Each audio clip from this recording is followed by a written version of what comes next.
going to head on to some vehicles that Thomas has been playing with and having fun. The first one we have a look at is the Hyundai i10, which at Joburg Motor Show, when it was launched, certainly had a lot of spin and a lot of buzz and a lot of talk about it. Thomas, I'm going to start with you. What is quite interesting is they haven't done away in South Africa with the Gets. Now, I know everywhere else in the world, the i10 is the car that's replaced the Gets. What is your thinking here in terms of them keeping the Gets and bringing in the i10? Well, the Gets has always been quite a popular car here, so I suppose they're going to phase it out slowly, that's my guess, and just,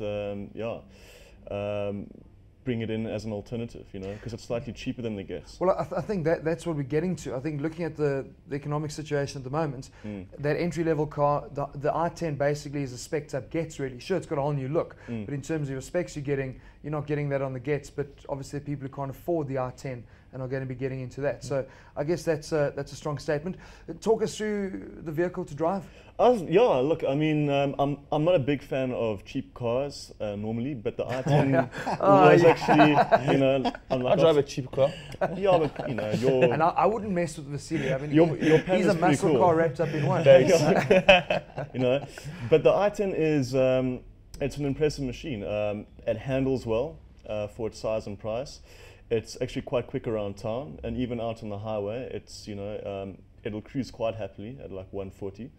And for the price you're paying, yeah, it's what are we paying? Give me the specs on this. Well, this is the 1.2 GLS high spec model, so it comes with a full house, and you're paying 123,900, and that's got ABS brakes, your airbags, it's got aircon, it's got a USB CD player.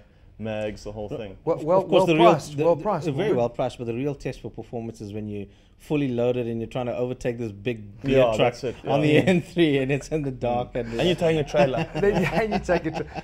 But seriously, I mean, I think we need to. You've always been the one that says horses for courses. Absolutely. And let's be honest, you know, this is a car that's going to be running around town. Whether you look at the Renault Twingos, all that sort of thing. It's that whole fresh, funky, sort of not quite entry level, but sort of the affordable level cars that are out in the market right now, and that's where it's competing at. But having said that, the Gets is also a great run around. Really been fantastic for the Hyundai brand.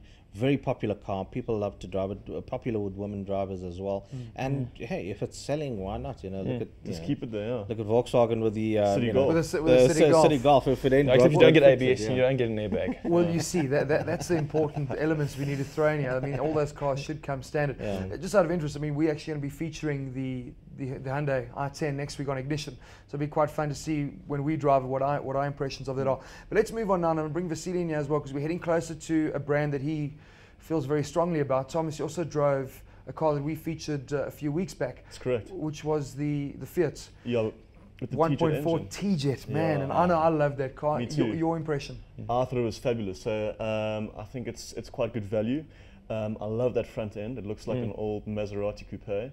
Now, Lindsay hated it. She said really? I watched that episode. Yeah, we laughed when they talked about it. They're going, it looks like a Maserati. Vasily does it. I mean, you know what? If you squint your eyes really, really tightly and somebody hits you hard on the back of the head with a book, you think it looks like a Maserati. But Maurice, if you look at the car from behind, I think it's absolutely superb. It's so, the lines are so dynamically correct. You know, this is designed by Giorgio, and he's a wonderful designer. We all know he's done other work such as the Alfa Brera, the Alfa Spider. I mean, the guy's a genius.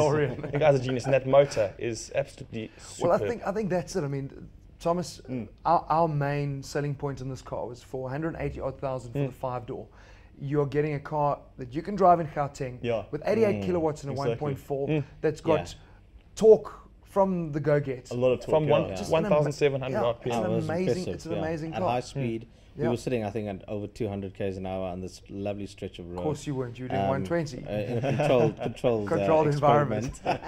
Where the cops paid this is the thing. This is what, and it brings me to the point where I think finally Fiat have realized that, guys, we need to stop marketing our cars to the Italians. The Italians don't want it.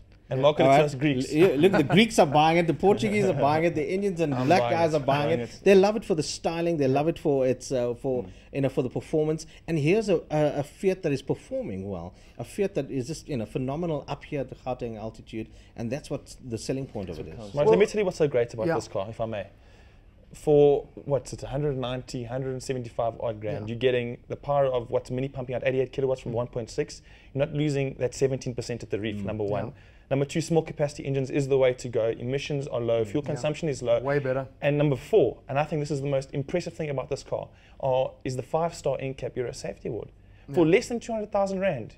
You're getting all of that. 5 stars.